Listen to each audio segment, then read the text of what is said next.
उत्पत्ति अध्याय 9।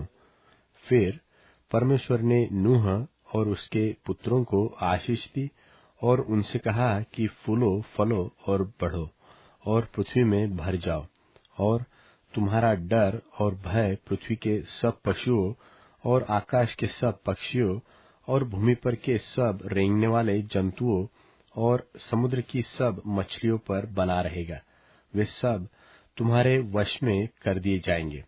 सब चलने वाले जंतु तुम्हारा आहार होंगे। जैसा तुमको हरे हरे छोटे पेड़ दिए थे, वैसा ही अब सब कुछ देता हूँ। पर मांस को प्राण समेत अर्थात लोहू समेत तुम न खाना, और निश्चय मैं तुम्हारा लोहू अर्थात प्राण का पलटा लूंगा। सब पशुओं और मनुष्यों दोनों में से मैं उसे लूंगा। मनुष्य के प्राण का पलटा मैं एक एक के भाई बंधु से लूंगा।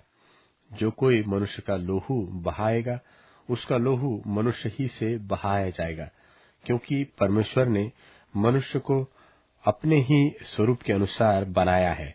और तुम तो फूलो फलो और बढ़ो और पृथ्वी में बहुत बच्चे जन्मा के उसमें भर जाओ।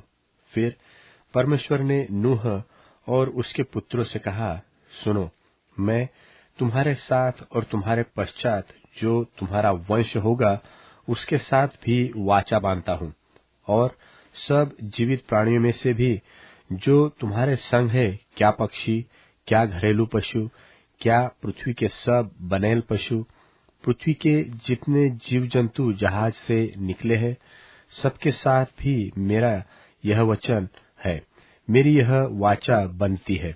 और मैं तुम्हारे साथ अपनी इस वाचा को पूरा करूंगा कि सब प्राणी फिर जल प्रलय से नाश न होंगे, और पृथ्वी के नाश करने के लिए फिर जल प्रलय न होगा।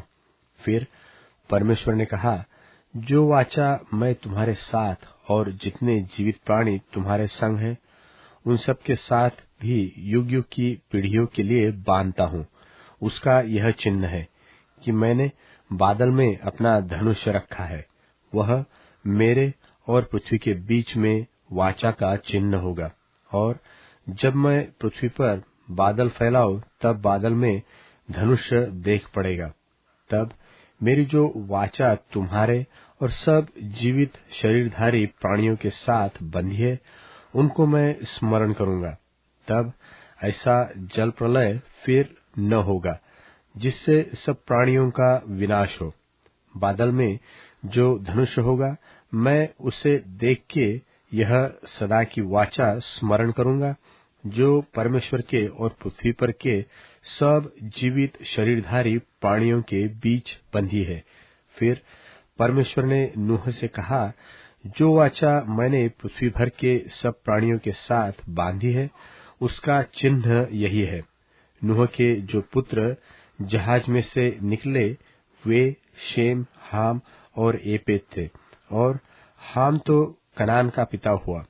नूह के 3 पुत्र यही है, और इनका वंश सारी पृथ्वी पर फैल गया। और नूह किसानी करने लगा और उसके दाख की बारी लगाई, और वह दाख मधु पीकर मतवाला हुआ और अपने तंबू के भीतर नंगा हो गया।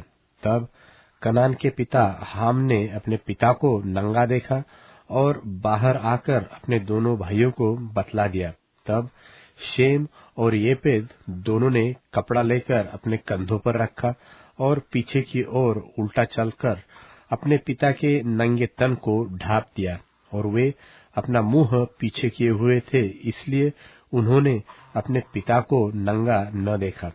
जब नूह का नशा उतर गया, तब उसने जान लिया कि उसके छोटे पुत्र ने उससे क्या किया है। इसलिए उसने कहा, कनान शापित हो, वह अपने भाई बंधुओं के दासों का दास हो। फिर उसने कहा, शेम का परमेश्वर यहोवा धन्य है, और कनान शेम का दास होए।